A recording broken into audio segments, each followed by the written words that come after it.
6:59, 7 o'clock.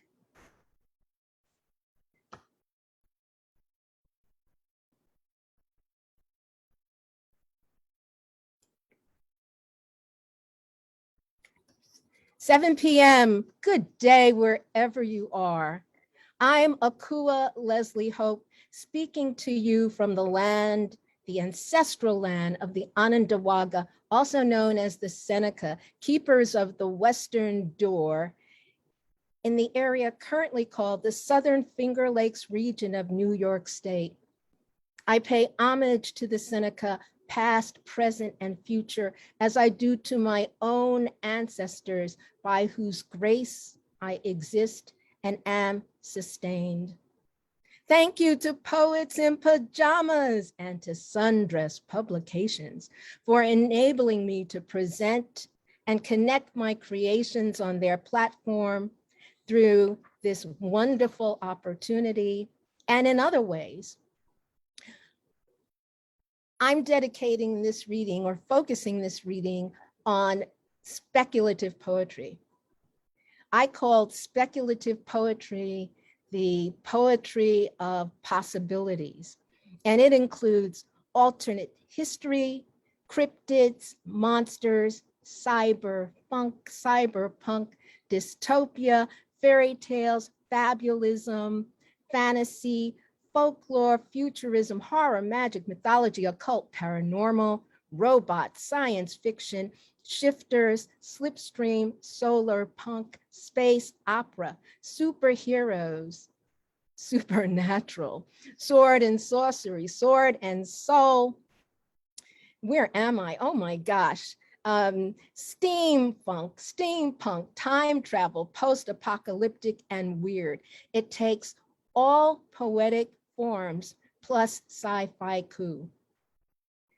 Speculative poetry is a new term, but speculative poetry has existed for time immemorial. Humanity's first literature was in verse, and it was speculative.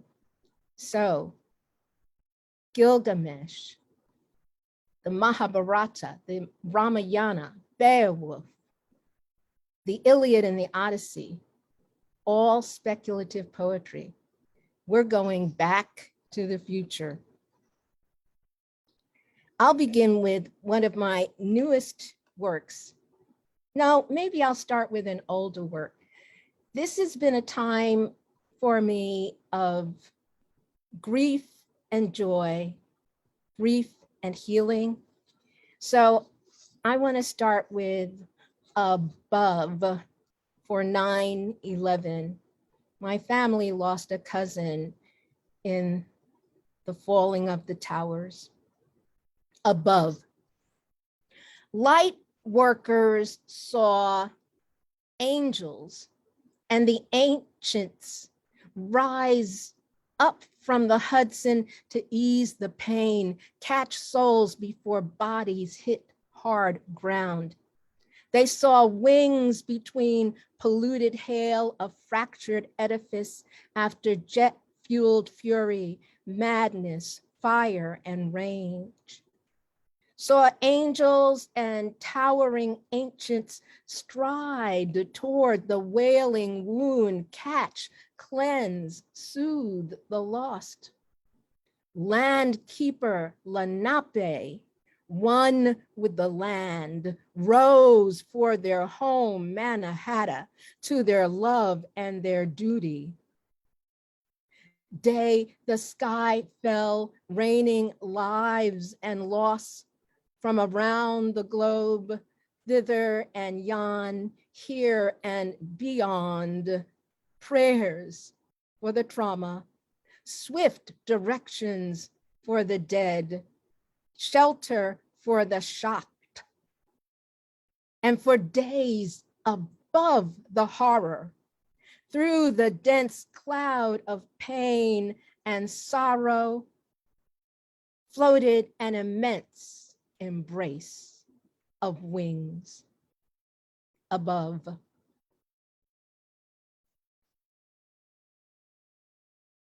I have a creature living with me that is so incredibly indifferent to me. And yet I wrote a poem about him. Watch. He tells me nothing, this dark feline emissary I serve, but daily, when not otherwise occupied, watches the portal interdimensional on the back wall next to the door, other side of tall kitchen cabinets near the floor. Exterminators have tested for incursions of trapped or traveling vermin, insects, and found nothing. What warps or shimmers there? What pulses or dilates, streams or inhales? Is he guard, greeter, or communicant without fear of discovery or relief from duty? For we see little, perceive less and less, and no one believes.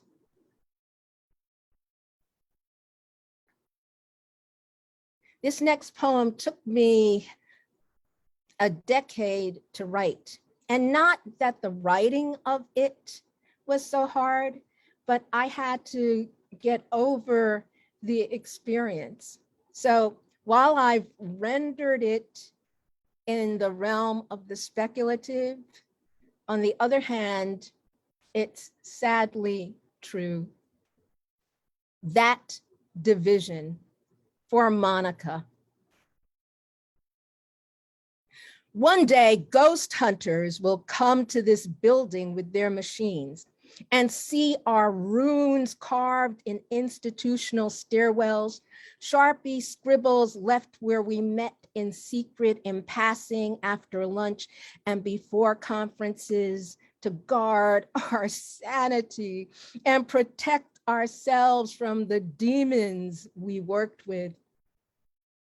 Even so, it was not enough as they chanted in the meeting rooms, cabaled on the golf courses, covened at their secret dinners, passed signs as typos in memos, the letterhead in that strange font, and the way they looked at our mouths as if our clear speech was unfathomable and every action questioned, though they knew no better, often worse.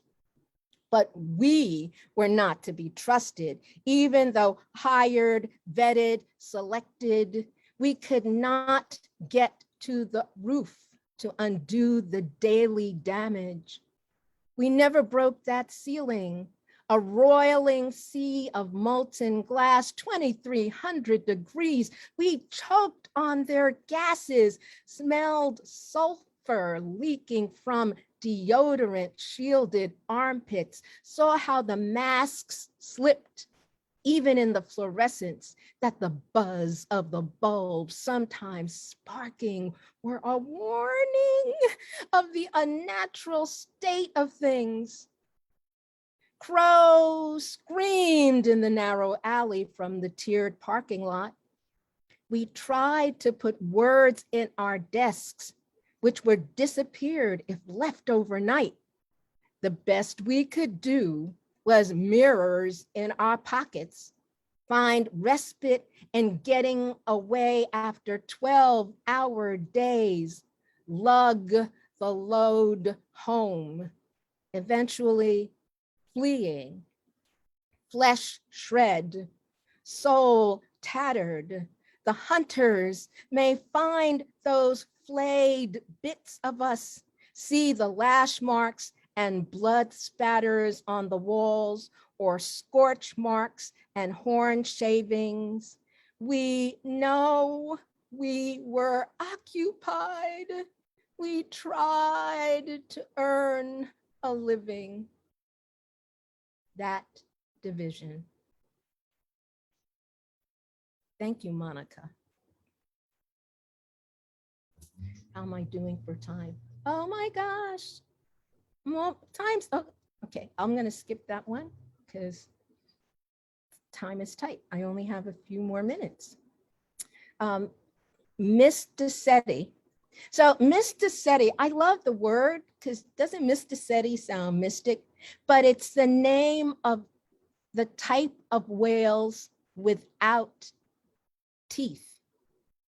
Dolphins and porpoises occupy this division. Oh, that's not the word, I'm forgetting.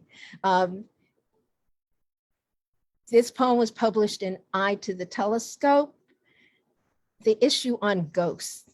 So mysticeti.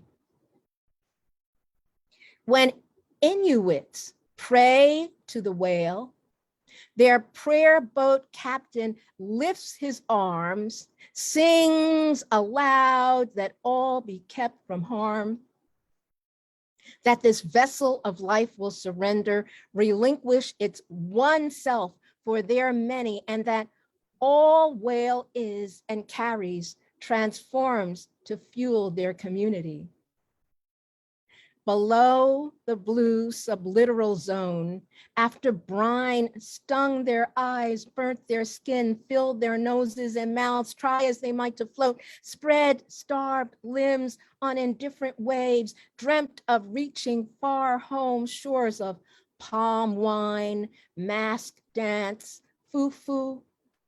Some embraced the inevitable. Others fought with the same outcome. These incarcerated, these enslaved, these forsaken, keyholed, shackled, and bound to an alien ledger for insurance, jettisoned into the sea. The whale met the many and recognized their purity of anguish, their longing to rise up and know land again, to see sea and light above the waves that buried them, to breathe free. They reached out to her, exchanged knowledge of a shared cruelty by the same slayers who used without gratitude, killed without hunger, who stole and discarded life for profit. Whale was 100 when she swam by these waiting souls who attached to her like the barnacles she wore, swirling around her until each found the right spot, cemented their remains of beings to her vastness, armored her, informed her. Some entered whale song. Some became sirens after a century of ocean crossing.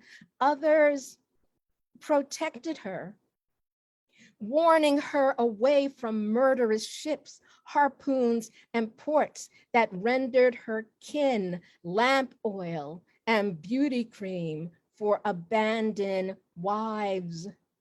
The wreath of death preserved her life. Mysticeti. So that's my take on ghost poem and how whales and my lost ancestors united. I'm going to pause for a second because it says that there are two people in the waiting room.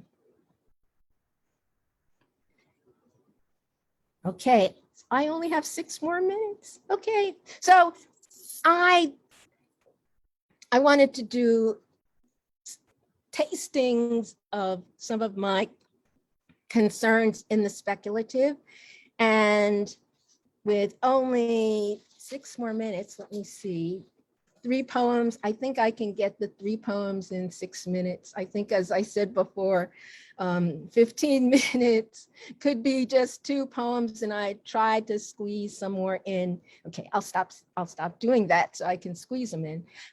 But I want to explain why. I'm delighted. Thank you, Sundress, which Sundress had a competition that I won, and I'm in the process of editing a collection of BIPOC speculative poetry called Nambono, which is Zulu for vision.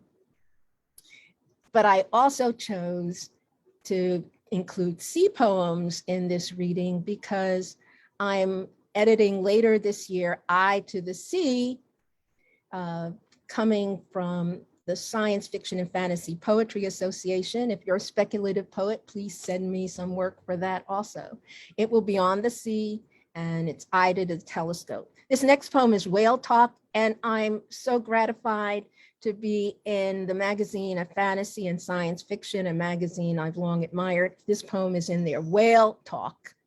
Sperm whale emanations paralyzed the diver's hand for 4 hours. He had put forward that tiny bit of frail human architecture.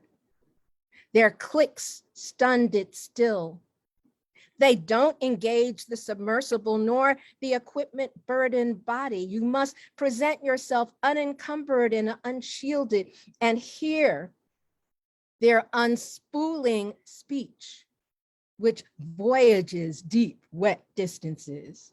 Speech which spans a globe of liquid surrounding a roiling molten heart. Speech traversing realms and territories of nation states freely. Speech which doubtless does as much as it undoes, clicks you from inside out, moves as much as it halts, from brains 6 times larger than ours, possessed 15 million years longer, dense spindles packing each micro measure with sonic layers of multiple meaning, holds within its music power, within its power magic. Sperm whale, come speak me whole. Whale Talk. I'm going to share the screen so you can see as I read this. Hope Floats, which was published in Raising Mothers Futurism issue earlier this spring. Hope Floats. Envision this want to be an airship like a bitten off piece of cathedral cake, ceramic, concrete, shale, earth and water, lancet, arch, stained glass windows, bits of filigreed fenestrations, balletic balustrades, tenuous turrets from which to fling wide your arms above factory, fumed air and unglazed sun. Those tattered undersails, mere decor, dove dodge and wind guides, nothing to do with propulsion, scooping ventilation by kilns and kitchens, and those fan blade rotors like flat umbrellas, floral, wind spinning wearers must be for some other cooling or warming, directing air to heat rooms, creating thermals because the tethered vessel is so soaked with buoyant magic, it must be tied to the ruins from which it sprang, the remains of its making. An exegesis of ecclesiastic architectonics is this defiance, a maundering mobile majesty, a monumental heresy, housing children of dreamers, rabbit-ready angel spawn who learn the star-spangled sky as alphabet, resonate and respond to air currents. Rock-a-bye baby sailors raised by this village vessel of good cooks and caring creatives through love to be loving. Hope floats, dag nabbit, hope floats.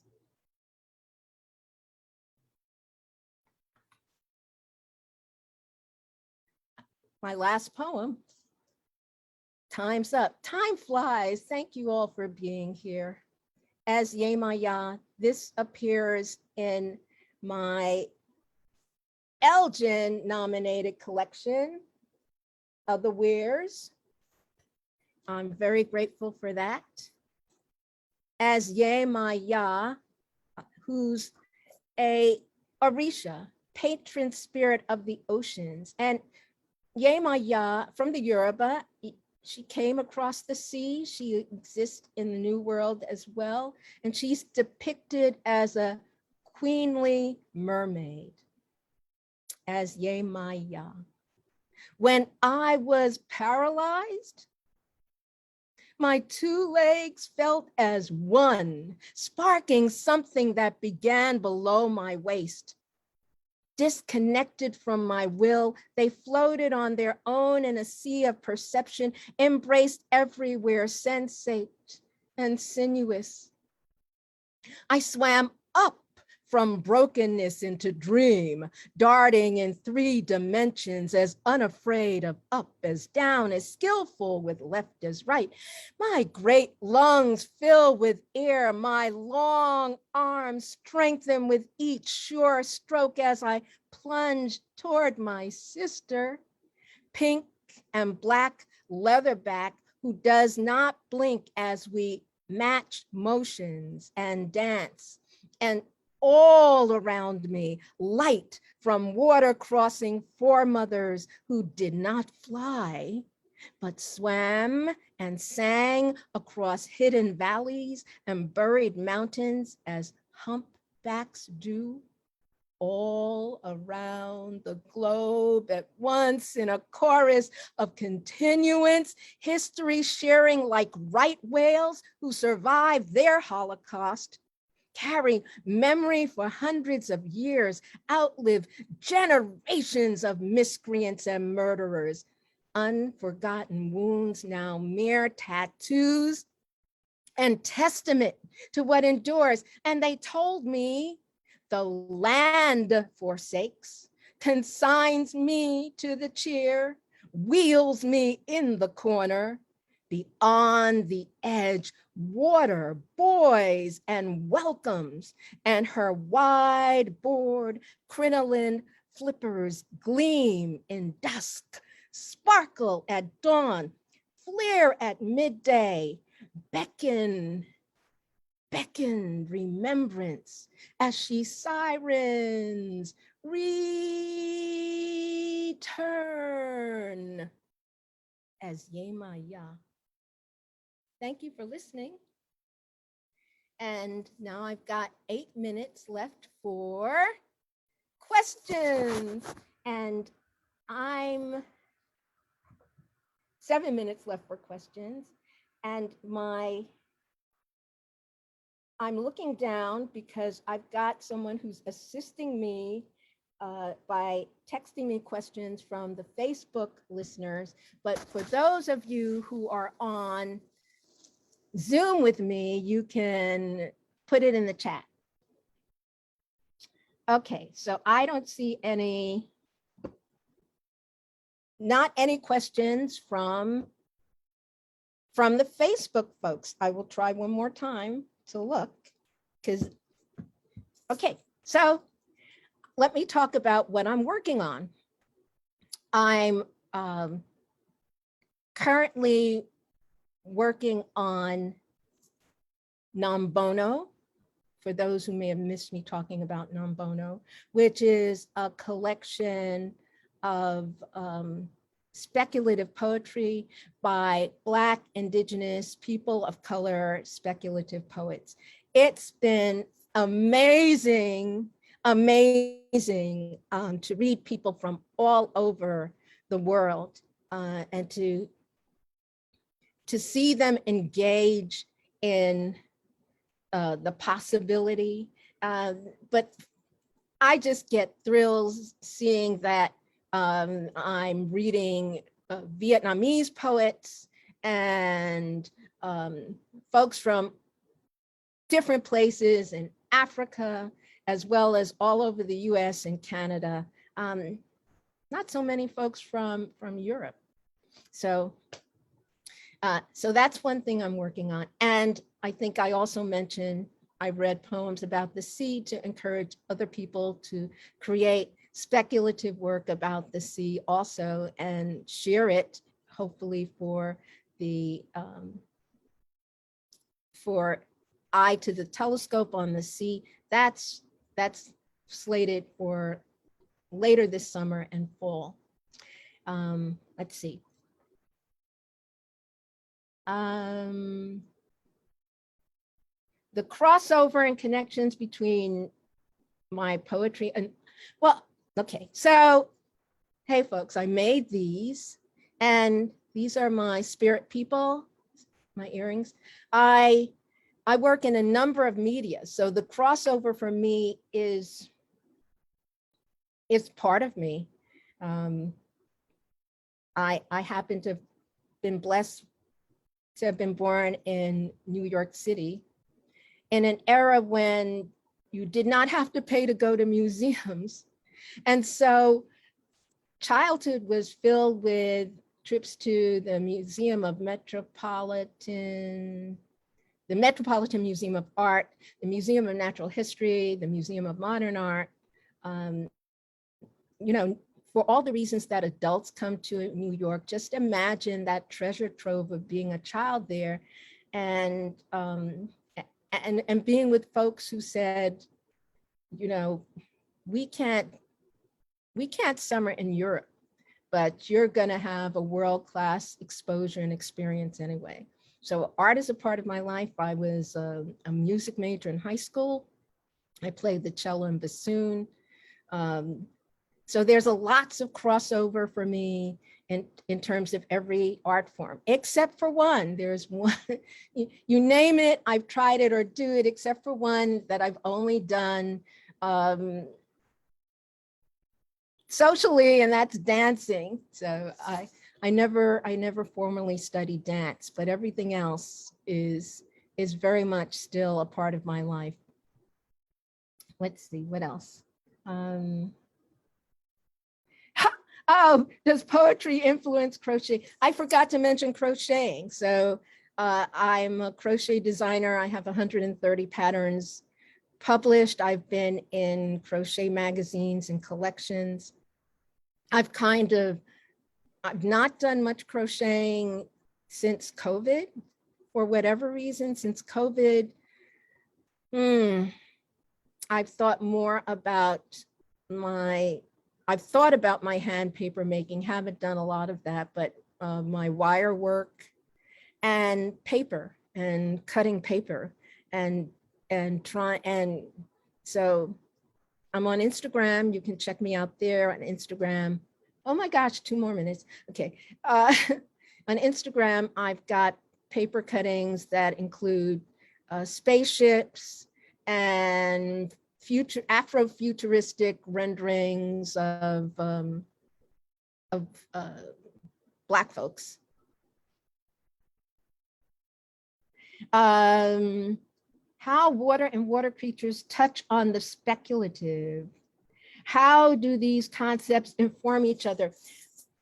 I had the most marvelous semi-conversation with someone about My Octopus Teacher. If you've got Netflix, please check out My Octopus Teacher. Water, we have great hubris, as someone pointed out, to call where we live Earth when most of the world is water. And we are born in water. We are born in an inner sea. So how do these concepts inform each other? One informs us subconsciously, constantly. We need to treasure the water. We need to love the water. We need to not pollute the water. We need to be kinder to the water, the mother water, the water from which we come. And hence my interest. I also, bit of biography, I'm a 3rd generation American, and I was born on an island, Manhattan, from people from the islands.